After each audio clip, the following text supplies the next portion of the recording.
Hi, I'm Dr. Mark Poray, family and sports chiropractor in Brooklin, Ontario. I'd like to talk a little bit about Piriformis Syndrome today.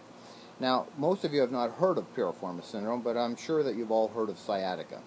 Well, sciatica is not actually a condition. Sciatica is a symptom, like a cough is not a condition. A cough is maybe the symptom of a cold, but the cold is the actual condition. So similarly, sciatica may be a symptom of a number of conditions, and one of those is Piriformis Syndrome. So to start with, the piriformis is a large muscle located in the buttocks. It runs from the tailbone or the sacrum to the top of the leg bone or the femur. Its function is to rotate the leg outwards. One of the ways to determine whether this muscle is shortened or hypertonic is to look at the feet. If one of the feet is rotated outwards, there's a good chance that the piriformis muscle is the culprit and is too tight. This can also be done when a person is lying down on their back. You can see a foot rotate out, or when they're walking and you can see the foot out-toeing.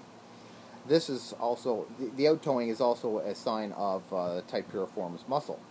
So the sciatic nerve is the largest nerve in the body, and it's made up of a number of nerves from the lower spine which pass under the piriformis in some people, and in a few people it passes directly through the piriformis muscle on its way down the leg. So injuries to the piriformis muscle, which includes swelling or local bleeding, can result in irritation to the sciatic nerve, which is also known as sciatica. Now, Piriformis syndrome can be caused by irritation in the piriformis muscle itself, or any nearby structure like the sacroiliac joint. That's the large joint between the tailbone and the hip bone. This irritation leads to inflammation, which swells the area and then causes inflammation, or irritation rather. The tightening of the muscle can also be a response to an injury or spasm or overuse. The overuse can be the result of the body trying to shorten the foot so it doesn't drag the toe. This can be the result of foot flop, which comes from another lower back injury. Bleeding or bruising in the area of the piriformis muscle after a fall, say off a horse, can also be a cause. Now, some of the symptoms of piriformis syndrome include a dull ache in the buttocks, sciatica, which is the pain running down the back of the leg, possibly as far as the foot, pain on walking upstairs, pain on sitting down for an extended period of time, and a reduced range of motion in the hip joint, which may present as the outturned foot that we talked about. Now, to diagnose the condition, a history has to be taken to determine if there was trauma or whether the condition developed gradually, and to determine the movements which actually increase the pain. A family history is needed and may be helpful to rule out conditions like arthritis. It's also important to rule out other causes of pain like disc herniations or sacroiliac joint dysfunction.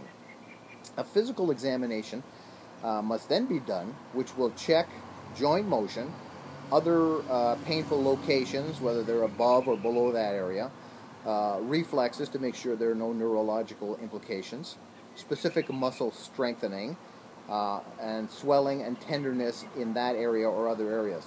Finally, depending on those results, it may be prudent sometimes to have diagnostic tests like X-rays or MRI or a nerve conduction study done.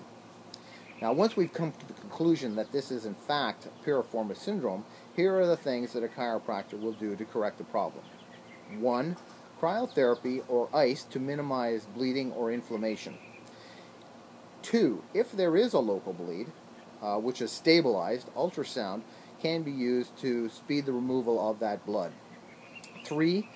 If there is a muscular hypertonicity, myofascial release can be used to speed up the breakdown of adhesions and to prevent scar tissue formation. 4. Interferential current, or IFC, may be used to control pain initially and then to help attract collagen and amino acids into the area for speeded up tissue repair. 5th, we need to restore or normalize sacroiliac and hip joint function with chiropractic adjustments. And 6th, finally, range of motion exercises, or PNF, which is also known as proprioceptive neuromuscular facilitation. Now these treatments will probably be done 2 to 3 times a week for between 4 and 6 weeks.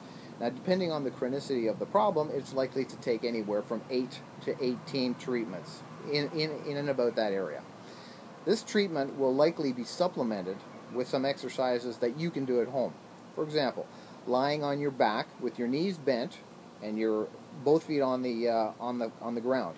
Bring one of the knees up towards the chest by hooking your hands in behind the thigh and pull it towards the shoulder, then over to the opposite shoulder and hold that for about 30 seconds. You can repeat that 3 times. The second exercise is to lie on your stomach with your knees bent at 90 degrees, your feet up, and allow the feet to drop outwards and hold that position for about 30 seconds. And you can repeat that one 3 times as well. Some of the other treatments which may be done for Piriformis syndrome include ice massage in the initial stages. In this case, you will massage the area with an ice cube for about 20 minutes or so. If the condition is chronic and there is no active bleeding, you can alternate heat and ice for about 20 minutes each and repeat that 2 to 4 times a day. Some of the allopathic treatments include NSAIDs, which are non-steroidal anti-inflammatories, like naproxen or ibuprofen to help reduce the swelling. You should talk to your family physician about these. Sometimes they may also suggest a local anesthetic or a corticosteroid injection. If you're an elite athlete, of course, these may not be an option. The condition can also be treated effectively, sometimes with acupuncture or needling. And finally, of course, orthotics can be quite effective in correcting the foot problems that either caused or are caused by the Piriformis syndrome. So check with your therapist about this option. We certainly do that in Brooklyn. That's it for Piriformis syndrome. I hope this answered your questions. I'm Dr. Mark Poray. My office is located at the Brooklin Family Health Centre in North Whitby on Highway 12. You can make an appointment by calling me at 905-655-5767. And if you have any questions about other conditions, you can check my website at www.drporay.com for video blogs on other conditions. Thanks very much for your attention.